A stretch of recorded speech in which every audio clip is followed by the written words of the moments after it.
something you shared with me that really stuck, and actually I think perhaps you or Carolyn mentioned it earlier, was you've always been very open and transparent about your own limitations and the lack of experience maybe you have in certain areas. So what do you mean with that? So I think there's a couple of things. So first of all, there's the idea of actually we're all incomplete leaders anyway. So there's quite a lot of theory out there in terms of actually your high-performing teams are when you understand and recognise your own limitations and you put the right skill sets around you so that actually the combined effect of that team is stronger. You don't want everybody replicating the same skills and capabilities because otherwise you just end up with that groupthink, etc.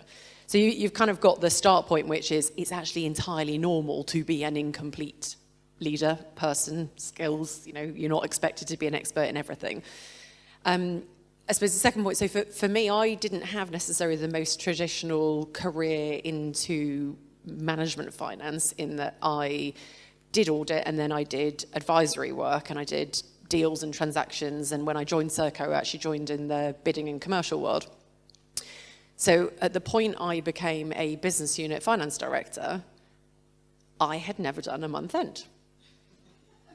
I am a technical accountant, I understand accountancy, but from an audit perspective, I'd done it. And I'd priced loads and loads of contracts up and done lots of complex structuring of infrastructure finance, but I'd never actually done a month end.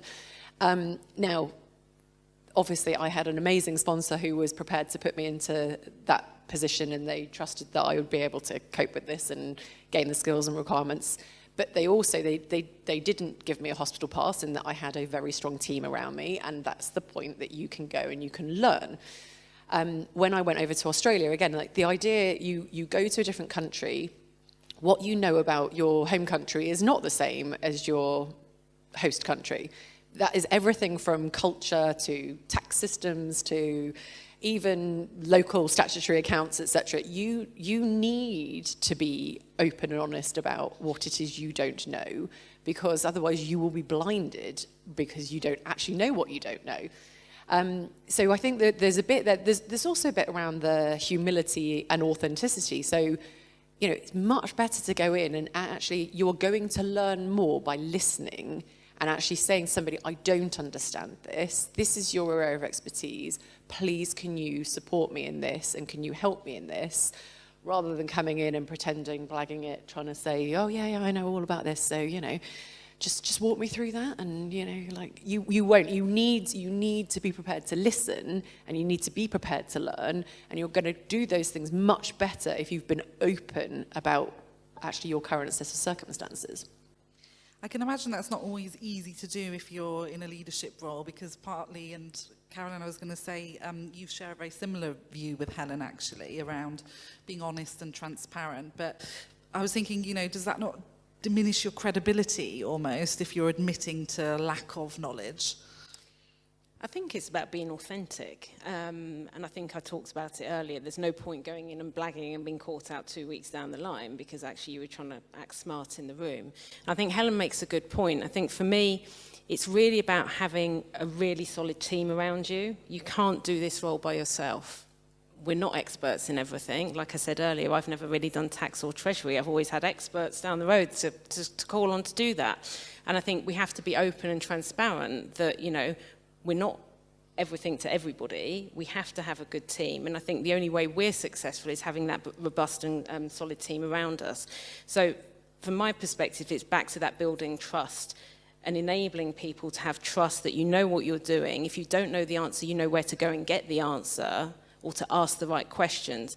And to Helen's point, it's about listening. And when you listen, you can then question. And it's by questioning you can then look at the month end and say, well, are we being effective? Are we doing it in the right way? Is there a different way of doing something? And really opening the door to changing how things are done to make them more efficient and effective. But I think similarly, it's about giving the team opportunities to demonstrate that they can also step up. They can do things differently. They can coach, train, mentor. So it's about exposing the whole team to different ways of doing things and acting as an enabler. And my view is, I'm doing my job properly if I can leave and nothing falls down behind. what I wouldn't want to do is be in a position where I'm a single point of failure. I think that's really dangerous for an organisation. And our role is to coach and mentor kind of the next generation, which is why, again, through hybrid working and trying to get back into the office, having those coffee room conversations and those side conversations, coaching, teaching people, the more junior members that are coming through on the basics, how to interact, how to question is really important. So I think all of us, and we've said it a number of times, are continuously learning, continuously growing, and that's the only way the function evolves, but us as individuals and the teams evolve.